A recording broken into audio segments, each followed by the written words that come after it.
It sounds like a simple question, yet it strikes at the very root of human confusion.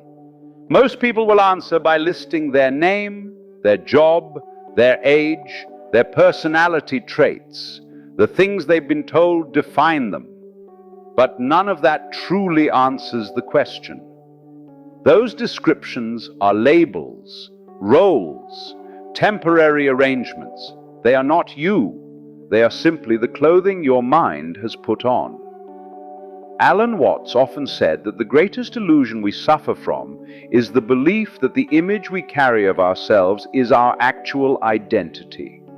From childhood, we inherit a picture of who we are supposed to be: a responsible adult, a good citizen, a successful individual, someone with a stable character and fixed personality. We accept this picture because it seems convenient. It gives us something solid to point to when the world demands certainty. But the image of yourself is just that, an image, a mental photograph made of memories, social expectations, and repeated thoughts. It is a story your mind tells itself so it can feel like it knows what's going on. Yet here is the unsettling truth. Everything in that story is constantly changing. Your beliefs change, your emotions shift, your desires evolve, your fears transform. Even your sense of who you are today may feel entirely different from who you believed yourself to be 10 years ago. So which one is the real you? If identity changes from moment to moment, can it ever be solid? Or have you mistaken a temporary pattern for something permanent?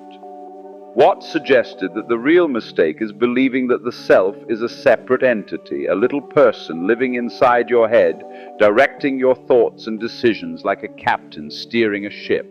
But look closely. Do you actually control your thoughts? Do you choose your emotions? Do you decide which memories suddenly arise? Most of the time, thoughts appear spontaneously, without your permission, like clouds forming in the sky. This leads to a radical idea. The thinker is not separate from the thought. The observer is not separate from the experience. There is no solid you behind the scenes pulling the strings. There is only the continuous play of awareness.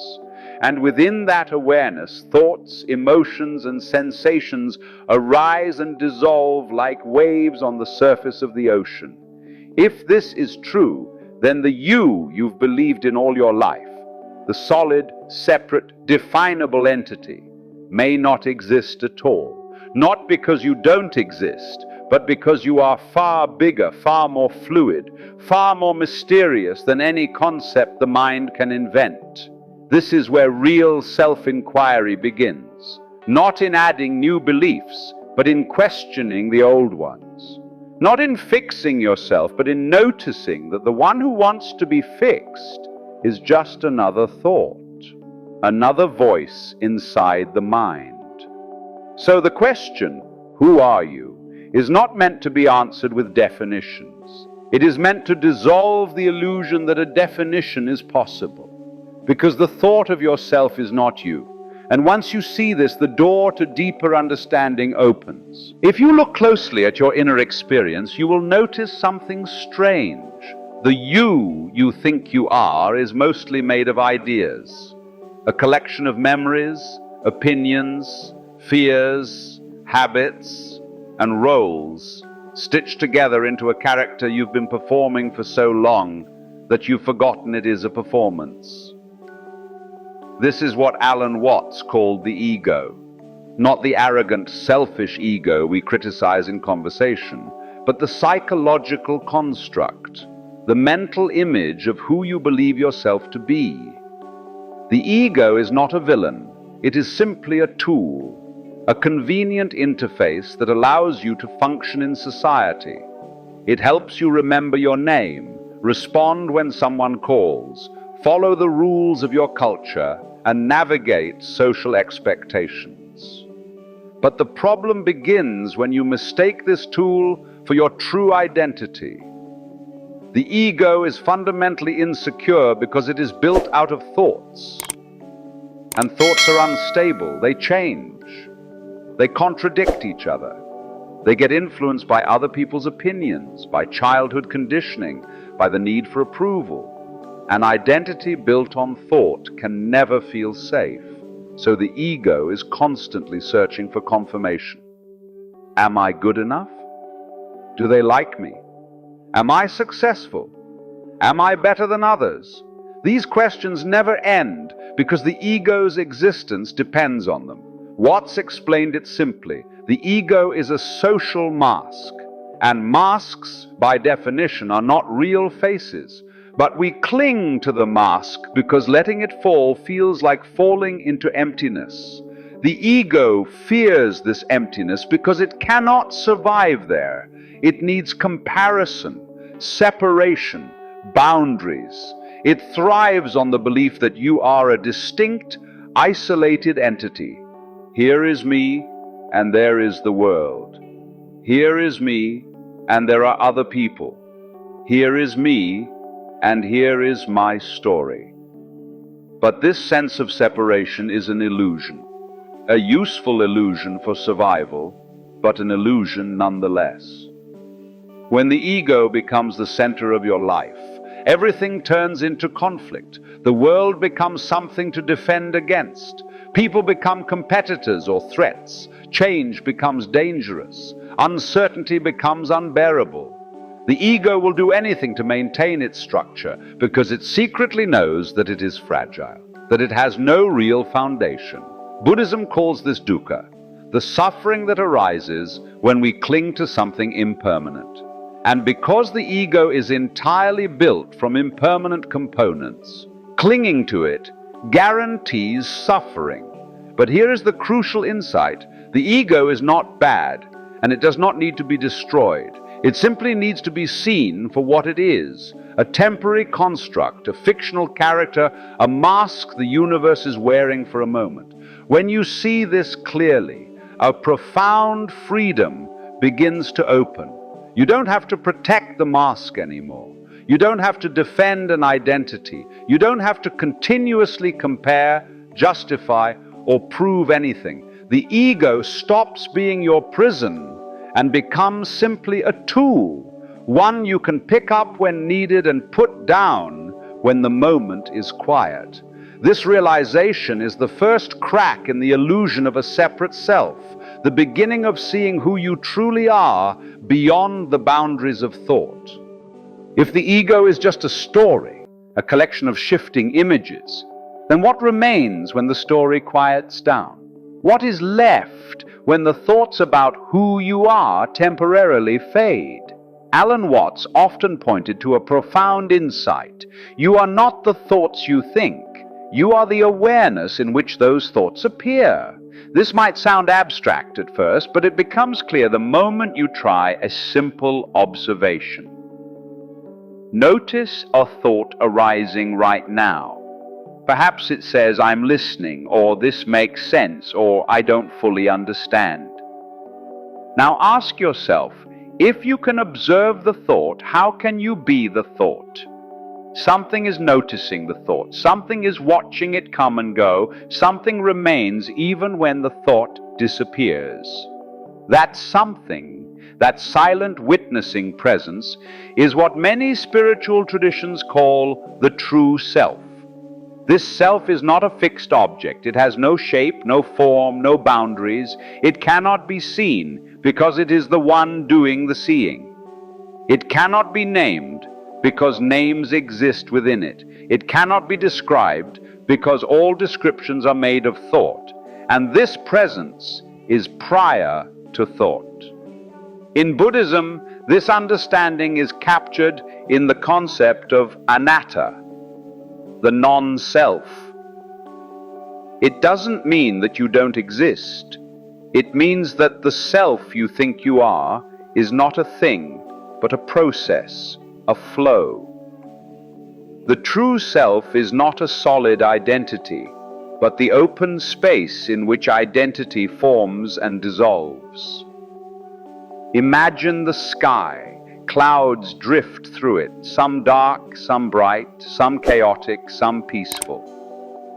But the sky is never affected by the clouds. It doesn't cling to them, doesn't resist them, doesn't define itself by them. Whether the sky is stormy or clear, its nature remains the same. Your thoughts and emotions are the clouds. Your true self is the sky. When you identify with the clouds, life feels unstable, unpredictable, constantly shifting. But when you recognize yourself as the sky, a deep sense of calm awakens. You understand that thoughts may change, moods may come and go, but the awareness behind them remains untouched. This is why Watts said, "You are the witness of the world, not the world you witness." In Taoism, this understanding takes another form. The idea that the true self is inseparable from the flow of the universe. It is not a personal, private consciousness locked inside the body. It is the same awareness that moves the wind, rustles the leaves, flows through the rivers, and animates every living creature. You are not a separate observer watching life from a distance. You are life observing itself through a particular window called you. This realization dissolves the boundaries between self and world. You're not an isolated fragment. You are the whole, momentarily appearing as a human experience. And when this is seen, something remarkable happens. The anxiety of maintaining a fixed identity fades. The fear of change softens, and the pressure to figure yourself out begins to fall away. Because you are not a thing that needs to be defined. You are the open space in which all definitions arise and pass. This is the beginning of inner freedom. In Buddhism, one of the most misunderstood ideas is the teaching of anatta, often translated as no self. People hear this and think Buddhism denies human existence, but that is not the case. Buddhism doesn't say you don't exist. It says the version of you cling to is not as real, permanent, or solid as you believe. According to the Buddha, what you call yourself is actually a collection of constantly shifting processes. Sensations, memories, feelings, habits, thoughts, perceptions, impulses, all arising and dissolving moment by moment. There is no single element among them that remains unchanged long enough to be called a permanent self. Imagine trying to point at one wave in the ocean and say, "That one is me." By the time you finish the sentence, the wave has already changed shape. Buddhism teaches that identity is also a wave, real in its appearance but empty of permanent substance. This emptiness is not negative. It is spacious, open, and free. When the Buddha said that the self is empty, he meant empty of solidity, not empty of meaning. Empty like the sky, vast, spacious, able to hold anything without being damaged by it.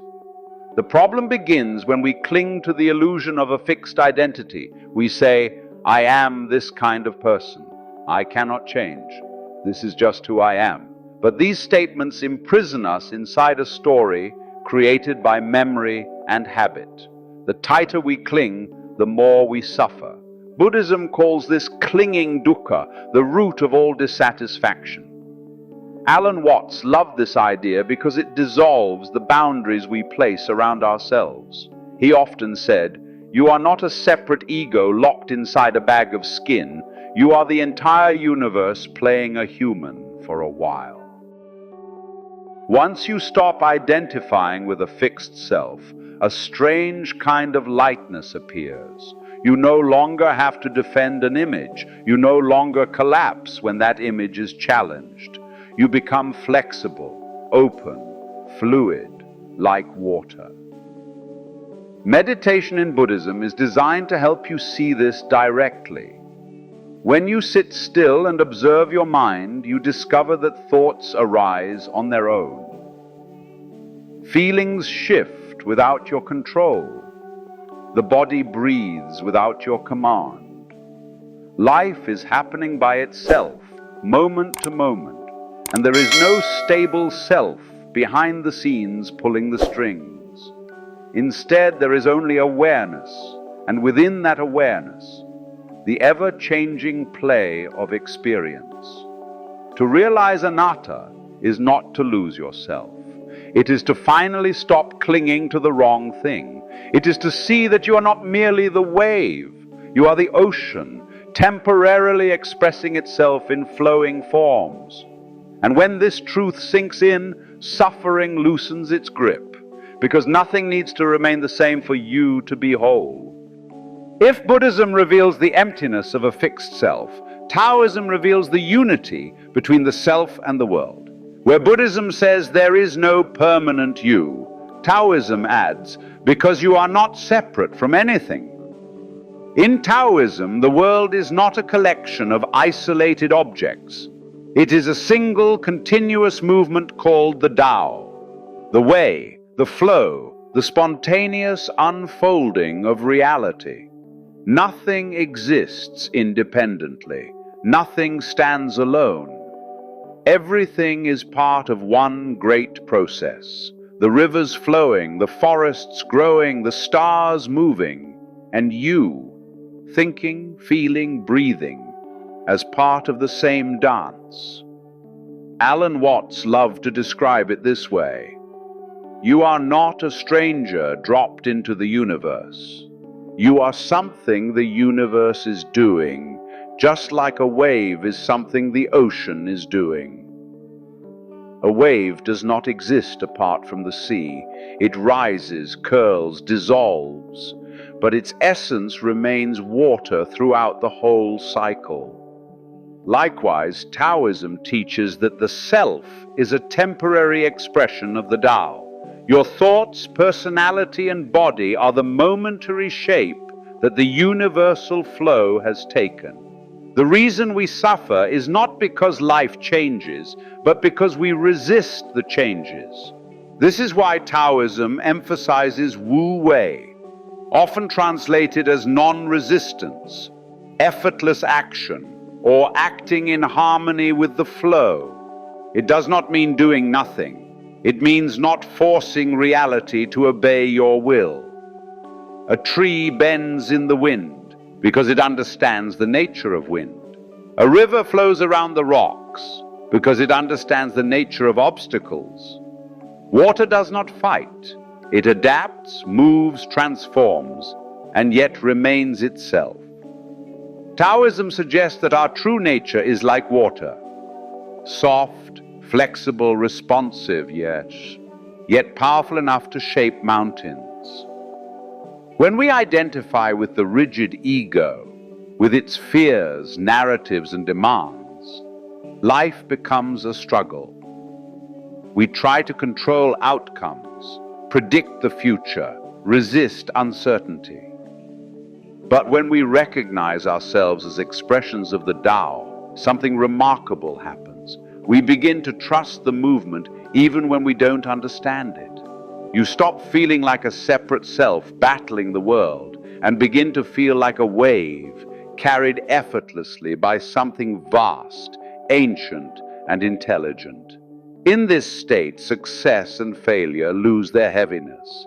Life's changes no longer threaten you because you see that change is the very nature of the flow you're part of.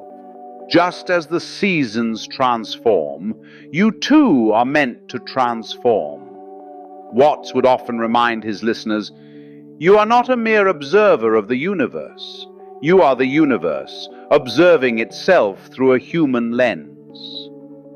To understand Taoism is to accept this fully. You are not apart from the way.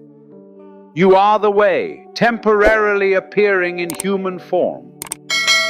And when this insight sinks in, resistance melts. Life becomes softer, lighter, more fluid. You stop fighting the current, and you finally begin to move with it. If the ego is a mask and the true self is the open space behind thoughts, and Buddhism shows that the self is empty, and Taoism shows that the self is inseparable from the great flow, then what remains when all of this is truly understood? A simple, profound recognition. You are not the story you've been telling yourself. You are the awareness in which the story appears. From the moment you were born, the mind began collecting impressions. Names, roles, expectations, fears, memories. Those impressions solidified into an identity, a character you learned to play, and for years you believed that this character was you. But characters change, stories change, the mind changes, yet something has stayed the same throughout your entire life. The silent witness that has been watching it all, the awareness that noticed your first childhood memories, is the same awareness reading these words now. It hasn't aged, it hasn't changed, it hasn't become anything, it simply is. Alan Watts described it beautifully. We suffer because we believe ourselves to be the mask. But the mask is only what the dance of life temporarily wears. When you realize this, a strange freedom begins to unfold. You no longer feel the need to defend a rigid self-image. You no longer panic when circumstances shift, or when people's opinions change, or when life takes an unexpected turn. Because you're no longer clinging to the mask, you're resting as the awareness behind it. This awareness is spacious, open, effortless. It has no boundaries, no edges.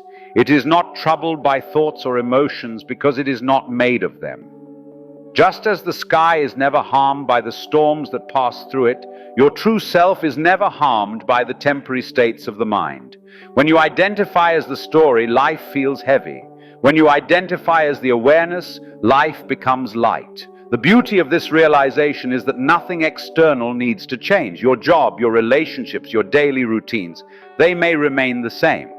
But your relationship to them transforms completely. You engage with life more freely, more spontaneously, more authentically, because you are no longer trying to make everything reinforce an identity that never truly existed.